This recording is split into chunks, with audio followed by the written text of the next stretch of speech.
Haman was the most influential man in the kingdom of Pharaoh. There he occupied several important positions, among others as minister, advisor to the king in the religious field, and as executor of the tower construction project.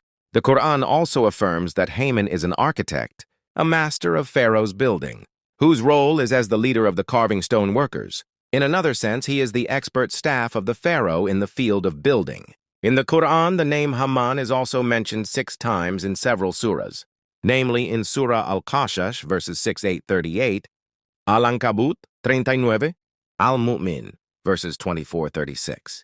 And Pharaoh said, O Haman, make for me a high building, that I may come to the gates of heaven, that I may see the Lord of Musa prayed to, and that I may see him as a liar. Al-Mu'min 36 and 37.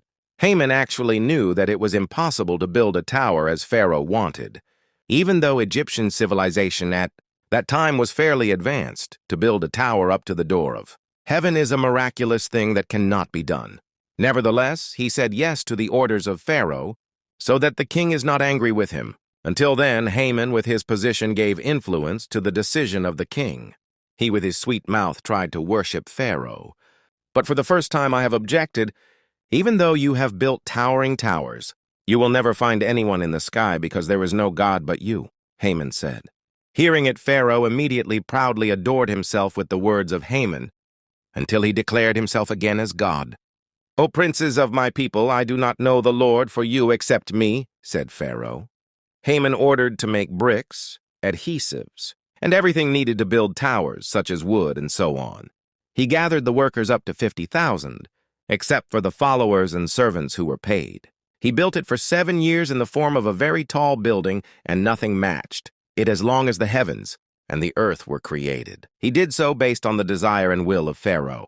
After the construction of the tower, involving at least 50,000 workers, was completed, Pharaoh then shot an arrow from the top of the tower. Pharaoh lied to Musa that his lord had died by showing his returning. Arrows were covered in blood.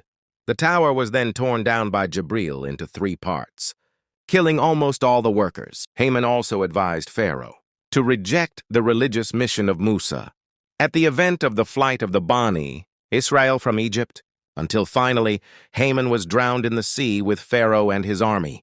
Wallahu a'lam bish-shawab.